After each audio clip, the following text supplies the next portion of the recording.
Hi friends, ഇന്നൊരു temple date വ്ളോഗാണ്. അപ്പോൾ നമ്മൾ ഗുരുവായൂർ പോയിട്ടുണ്ടായിരുന്നു. ഒരു ദിവസം സ്റ്റേ ചെയ്തിട്ടാണ് ഇങ്ങോട്ട് പോകുന്നത്. അപ്പോൾ അതിനെക്കുറിച്ചുള്ള കുറച്ച് വിശേഷങ്ങളാണ് ഇന്ന് കാണിക്കാൻ പോകുന്നത്. പടിഞ്ഞാറേ നടയുടെ തൊട്ടടുത്ത് തന്നെ ഞങ്ങൾക്ക് റൂമും സെറ്റായിട്ടുണ്ടായിരുന്നു. വൃന്ദാവനിലാണ് ഞങ്ങൾ സ്റ്റേ ചെയ്തത്.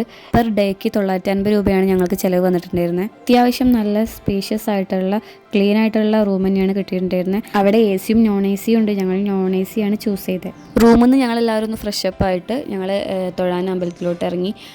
ആ ടൈമിൽ അവിടെ ഉത്സവമായിരുന്നു. നല്ല ഭംഗിയായിട്ട് അലങ്കരിച്ചിട്ടുണ്ടായിരുന്നു. ആദ്യമായിട്ടാണ് ഉത്സവത്തിന് അമ്പലത്തിൽ പോണത്. അപ്പോൾ നല്ല തിരക്കായിരുന്നു. ഇതാണ് എൻ്റെ കോസ്റ്റ്യൂം. എങ്ങനെയുണ്ടെന്ന് കമൻറ്റ് ചെയ്തേക്കണേ. അമ്പലത്തിൻ്റെ ഉള്ളിൽ കയറാൻ വരി നിൽക്കാൻ വേണ്ടിയിട്ടാണ് പോയത്. പക്ഷേ നല്ല തിരക്കായിരുന്നു. അതുകൊണ്ട് തന്നെ ഞങ്ങൾ അമ്പലത്തിൻ്റെ ഉള്ളിൽ കയറിയിട്ടുണ്ടായിരുന്നില്ല. ഞങ്ങൾ ചുറ്റമ്പലത്തിൽ കയറിയ മാത്രമേ ചെയ്തുള്ളൂ. ഫുള്ളായിട്ട് LED ബൾബൊക്കെ വെച്ച് സെറ്റാക്കിയിട്ടുണ്ടായിരുന്നു. നല്ല ഭംഗിയുണ്ടായിരുന്നു നൈറ്റ് വ്യൂ കാണാൻ വേണ്ടിയിട്ട്. ഗുരുവായൂർക്ക് തൊഴാൻ പോകുന്ന ആരെങ്കിലും ഉണ്ടെന്നുണ്ടെങ്കിൽ ഉത്സവ സീസണിൽ അമ്പലത്തിൽ കയറുക എന്നുള്ളത് കുറച്ച് ടാസ്ക്കാണ്. നല്ല ക്യൂ ഉണ്ടാവും. നിങ്ങൾ ഉത്സവം കാണാനാണ് പോകണമെന്നുണ്ടെങ്കിൽ അടിപൊളിയായിരിക്കും. നിങ്ങൾക്ക് അവിടുത്തെ കുറേ കലാപരിപാടികളും അതേപോലെ ലൈറ്റും എല്ലാം കൂടെ നല്ല അടിപൊളിയായിട്ട് എൻജോയ് ചെയ്യാൻ പറ്റും നമുക്ക് പുറത്തുള്ള വ്യൂ. പക്ഷേ ഇവനെ പോലത്തെ ആൾക്കാരൊക്കെ ഉണ്ടെന്നുണ്ടെങ്കിൽ എന്തായാലും നമ്മൾ എൻജോയ്മെൻറ്റൊക്കെ അവിടെ കിടക്കും. നമ്മൾ ഇവരുടെ കളിക്കനുസരിച്ച് നിൽക്കേണ്ടി വരും. ആ ടൈമിൽ നല്ല തിരുവാതിരക്കളി ഉണ്ടായിരുന്നു. പക്ഷേ ഞങ്ങൾക്കത് കാണാൻ പോലും പറ്റിയില്ല. അവനെ അപ്പുറത്തും ഇപ്പുറത്തും ഇരിക്കുന്ന ആൾക്കാരൊക്കെ തോണ്ടിയിട്ടും അങ്ങനെ ഇങ്ങനെയൊക്കെ ആയിട്ട് കളിച്ചുകൊണ്ടിരിക്കുകയായിരുന്നു. എന്നാൽ പിന്നെ അത് നടക്കില്ല എന്ന് ഉറപ്പായി. അപ്പോൾ പിന്നെ കുറച്ച് ഫോട്ടോസ് എടുക്കാമല്ലോ എന്ന് വിചാരിച്ച് അവനെ പിടിച്ച് നിർത്തിയപ്പോൾ ഇതാണ് അവസ്ഥ. അവൻ ഫോട്ടോയ്ക്ക് പോസ് ചെയ്യാൻ നിൽക്കണേ ഉണ്ടായിരുന്നില്ല. അവസാനം ഞങ്ങൾ കുറച്ച് ഫോട്ടോസ് എടുത്തു എന്നല്ലാണ്ട് അവൻ്റെ നല്ലതൊന്നും കിട്ടിയില്ല. പിന്നീട് അവിടെയൊക്കെ ഒന്ന് ചുറ്റി അടിച്ചതിന് ശേഷമാണ് ഞങ്ങൾ റൂമിൽ പോയിട്ടുണ്ടായിരുന്നത്. അതിന് മുന്നേ ഒരു മസാല ദോശയും കൂടെ കഴിച്ചിട്ടുണ്ടായിരുന്നു. ഇനി രാവിലെ നേരത്തെ എണീറ്റ് തൊഴാമെന്ന് കരുതിയിട്ട് ഞങ്ങൾ റൂമിലോട്ട് പോവുകയാണ്. അപ്പോൾ റൂമിൻ്റെ തൊട്ട് ഓപ്പോസിറ്റാണ് ഇതുപോലത്തെ എന്തൊക്കെയോ ഉണ്ടാക്കി വെച്ചിട്ടുണ്ട്. ശിവലിംഗമൊക്കെ ഉണ്ടായിരുന്നു. നല്ല ഭംഗിയുണ്ടായിരുന്നു എല്ലാം കാണാം.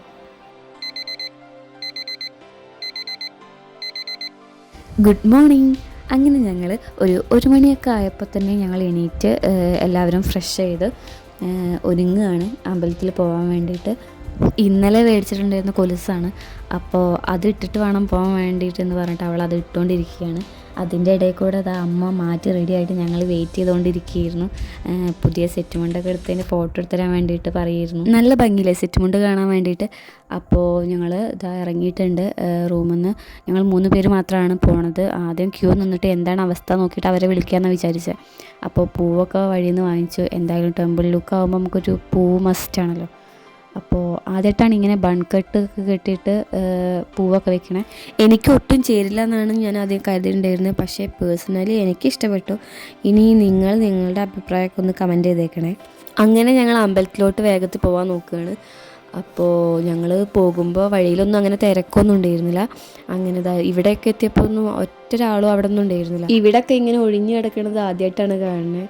ആരും ഇല്ലയെന്ന് തന്നെയാണ് കരുതിയത്. ഏകദേശം ഒരു 2:30 മണിയോട് കൂടിയാണ് ഞങ്ങൾ ഇവിടെ എത്തിയിട്ടുണ്ടായിരുന്നത്. അപ്പോഴൊക്കെ സ്റ്റേജ് പ്രോഗ്രാംസ് അവിടെ നടന്നുകൊണ്ടിരിക്കുന്നുണ്ടായിരുന്നു. ആ ടൈമിൽ അവിടെ കഥകളി ഉണ്ടായിരുന്നു കേട്ടോ. ഞങ്ങളത് കുറച്ച് നേരം ജസ്റ്റ് ഒന്ന് നോക്കുക ചെയ്തുള്ളൂ. ക്യൂ നിൽക്കാൻ പോയപ്പോൾ ഇതാണ് അവസ്ഥ. ഫുൾ ആളുകളായിരുന്നു. അപ്പോൾ ഞങ്ങളൊരു 9 മണി കഴിഞ്ഞിട്ടാണ് അമ്പലത്തിൽ നിന്ന് തൊഴുതിറങ്ങാൻ പറ്റിയത്. പിന്നെ നേരെ റൂമിൽ പോയിട്ട് അവരെയും കൂടെ കൂട്ടിയിട്ട് ഫുഡ് കഴിക്കാൻ പോയി. അതിന് ശേഷമാണ് ഞങ്ങൾ മമ്മിയൂർ പോണേ. അവിടെ ഉത്സവം ആയതുകൊണ്ട് ചെറിയ തിരക്കുണ്ടായിരുന്നു. എന്നാലും അത്രയ്ക്ക് വലിയ കുഴപ്പമൊന്നും ഉണ്ടായിരുന്നില്ല. അവിടെ കുറച്ച് നേരമൊക്കെ ഒന്ന് സ്പെൻഡ് ചെയ്തതിന് ശേഷമാണ് ഞങ്ങൾ പോകുന്നത്. ഇവിടെ നിന്നാണ് ഞങ്ങൾക്ക് കുറച്ചൊക്കെ ഒരു ഫോട്ടോസ് എടുക്കാൻ പറ്റിയിട്ടുണ്ടായിരുന്നത്. അത് ഞാൻ ഇവിടെ ആഡ് ചെയ്യണ്ടേ. പിന്നീട് അവിടെ നിന്ന് നേരെ ഇറങ്ങിയപ്പോൾ തന്നെ ഞങ്ങൾക്ക് നല്ലോണം ദാഹിക്കുന്നുണ്ടായിരുന്നു. അപ്പോൾ തൊട്ടടുത്തുള്ള ഒരു കടയായിരുന്നു. ലൈമ് കുടിക്കാൻ വേണ്ടി കയറി. അപ്പോൾ ഇതാണ് അവസ്ഥ. അവൻ എൻ്റെ തലയത്തെ പൂവെടുത്ത് അവൻ്റെ തലയിൽ വെച്ചുകൊണ്ടിരിക്കുകയായിരുന്നു. ഏകദേശം 12 മണി ആയപ്പോൾ തന്നെ ഞങ്ങൾ അവിടെ നിന്ന് പോകുന്ന റൂമിലേക്ക് പോരുകയാണ് ചെക്കൗട്ട് ചെയ്യാൻ വേണ്ടിയിട്ട്. അവിടുന്ന് ഞങ്ങൾ ചെറിയൊരു റീലും കൂടെ എടുത്തിട്ടുണ്ടായിരുന്നു.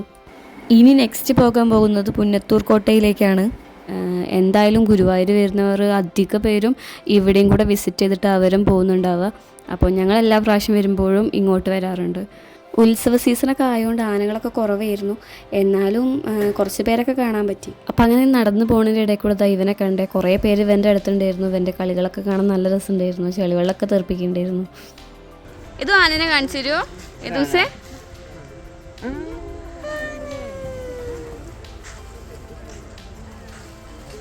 കുട്ടികളൊക്കെ ആയിട്ടാണ് വരണമെന്നുണ്ടെങ്കിൽ അവർക്ക് എന്തായാലും ഇവിടെ ഇഷ്ടപ്പെടാതിരിക്കില്ല. ഇവൻ നന്നായിട്ട് എൻജോയ് ചെയ്തിരുന്നു, അവൻ നന്നായിട്ട് ഇഷ്ടപ്പെട്ടിട്ടുണ്ടായിരുന്നു. അവിടെ ഇറക്കി വിട്ടപ്പോൾ പിന്നെ എടുക്കാൻ തന്നെ സമ്മതിച്ചിട്ടുണ്ടായിരുന്നില്ല. അവന് ഒറ്റയ്ക്ക് നടക്കണം, ഞാൻ കൈ പിടിക്കണ പോലും അവന് പറ്റുന്നുണ്ടായിരുന്നില്ല. അവന് ഫ്രീ ആയിട്ട് നടക്കാനായിരുന്നു ഇഷ്ടം. പിന്നെ എന്താ വെച്ചാൽ അവിടെ നല്ല തണുപ്പായിരുന്നു.